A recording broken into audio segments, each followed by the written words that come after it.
Welcome back to Pokemon Tabletop Reimagined, a Pokemon Tabletop RPG made by me that's designed to be easy to play, easy to understand, and easy to run while fulfilling your Pokemon trainer fantasies. Today we're going to be going back into the trainer classes to go ahead and look at the Psychic Trainer class. The Psychic class is one of the more fantastical classes in the game that has a lot of in and out of combat utility. The Psychic class is one of the more squishier classes in the game at 8 HP at level 1, however you do get an extra 2 points to your special attack stat, but you get 2 points taken away from your attack stat.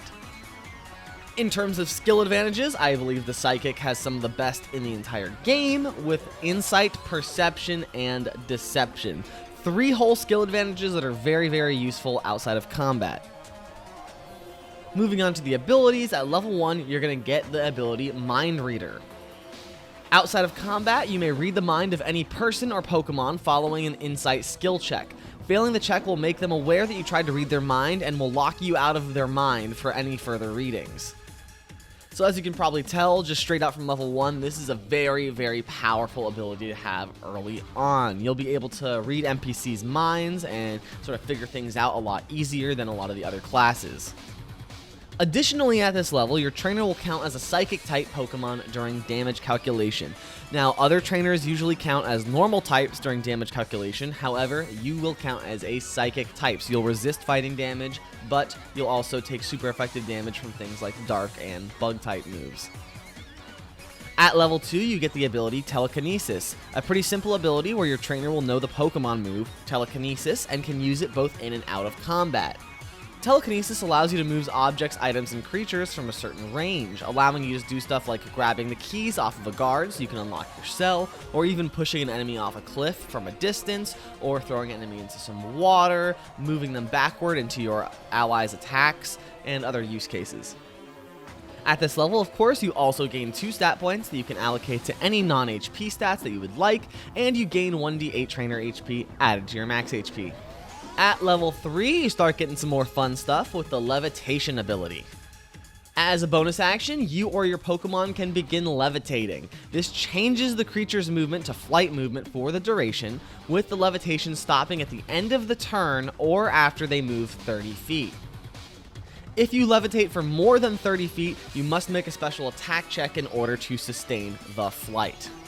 So with levitation, you get pretty much some limited flight capabilities, both in and out of combat. This can be great for puzzle solving, also reaching enemies who are higher up, or flying enemies. This has a lot of use cases, and you can use it both for roleplay and combat. Very useful. Of course, you also gain 1d8 trainer HP added to your max HP at this level. At level 4, you get something a little wacky with the Future Sight ability. As a bonus action, you can choose an enemy that you can see within 60 feet and accurately predict what they are planning to do with their action and bonus action on their next turn. This includes what moves they're going to use, who they'll attack, and what the numbers for the roll to hit and damage will be. This gives both you and your team extremely valuable information that you can use to change your combat strategies on the fly. However, you do need to be careful, because while the prediction of what the enemy is going to do is entirely accurate, if the enemy can no longer do the things you predicted them to do, they won't do them anymore. So what I mean is, if one of your allies is within range of an enemy's attack and you use Future Sight and see this happening, and you have your ally move out of the range to where the enemy can't get to them and attack them anymore, then the enemy is going to change their tactics, and it's going to render your Future Sight pretty much moot. However, that's still extremely useful. Knowing what was coming and being able to avoid it effectively is very important when making tactical combat decisions. Again, I think this ability is very powerful and will give your team a lot more synergy in combat. Of course, at this level, you also gain 2 stat points that you can allocate to any non-HP stats, and you gain 1d8 trainer HP added to your max HP. At level 5, you get the Channel Spirits ability, and this one might seem familiar to a lot of you. Once per long rest, the trainer is able to loosely communicate with a dead creature by exerting immense psychic energy. The party will be able to ask the dead subject 5 questions before the ritual ends.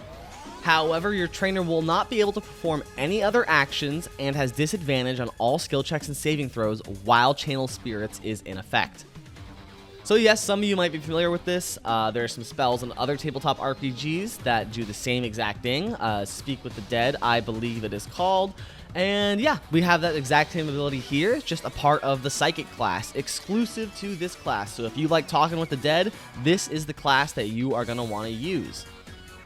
Again, I think this class really excels in getting key information from key targets that other classes simply can't. With things like the Mind Reader ability and Channel Spirits, you can really put the pieces of the puzzle together in a way that no other class in the game can.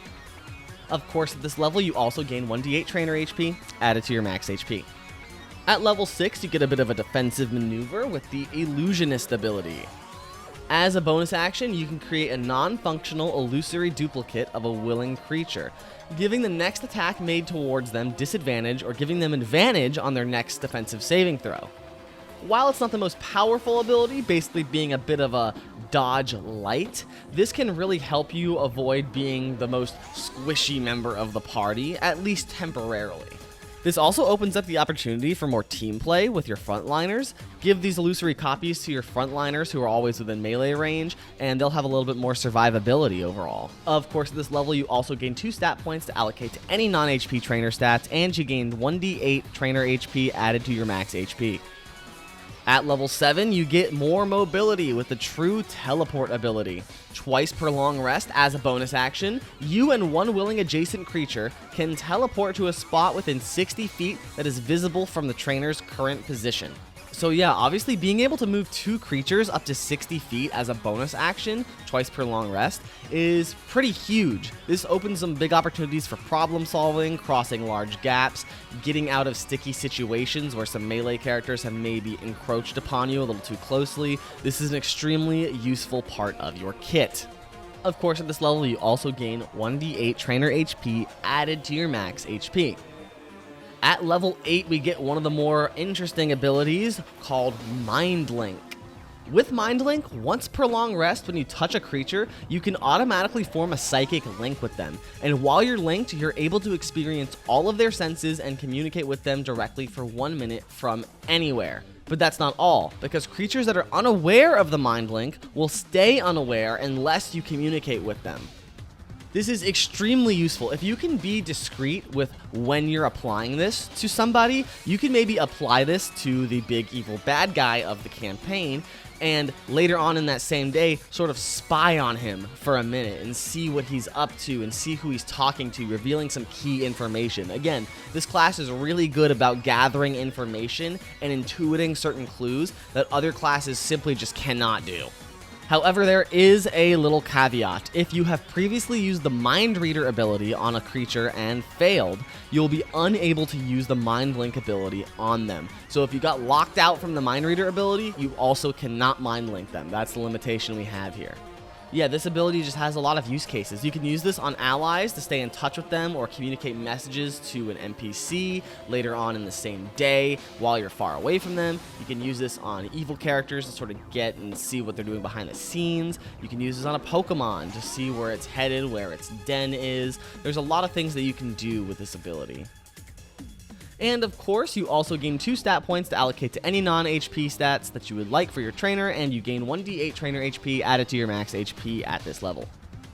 At level 9, we get one of your most powerful abilities called Mind Domination.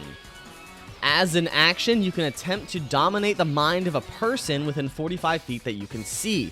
If the person fails a defensive saving throw, you will gain complete and total control over them and their actions for 1 minute. However, if the dominated person takes direct damage, they can repeat the defensive saving throw in an attempt to break free of the domination. So yes, at your max level here, you get essentially a mind control ability. Obviously, it's limited to 1 minute, and they have to fail a defensive saving throw, but you can basically freely use this as an action to control people. Notice how this doesn't say Pokemon. This only works on people, so this gives you a little bit of something over the Pokemon Ranger, who has a similar ability with Ranger Rental, being able to rent and control Pokemon that way. You get to rent and control people instead, which gives you a little bit of a different niche from that class. However, there is a little bit of a caveat. If you have used the Mind Reader ability or the Mind Domination ability on a person and have failed, you are locked out from using Mind Domination on them as well. One more little detail with this ability is that you also gain advantage on persuasion checks against a dominated person. So it works a little bit like a charm person spell in that sense. You can sort of Jedi mind trick somebody with this ability if you would like to. And of course, you also gain 1d8 trainer HP added to your max HP at this level as well. And that about wraps it up for the Psychic class. I hope you enjoyed the video on the Psychic class, and let me know what you thought with some questions, comments, and concerns down below. If you'd like to check out the class for yourself and the game, check out the description below. It's going to have a link to all the documentation. You can go ahead and skim through it yourself. But overall, I think the Psychic class is perfect for the player who really enjoys the roleplay and puzzle-solving elements of tabletop role-playing game systems. With all of these insightful and mobile abilities that the Psychic class has, I think anyone would enjoy having a Psychic in their party alongside them. Next time, we're going to be taking a look at the Scientist or Researcher class. If you like certain classes from other RPGs like the Artificer or Item Smithies, this is going to be the class for you. It has a lot of interesting abilities, so stay tuned for that. And thank you for watching. Bye!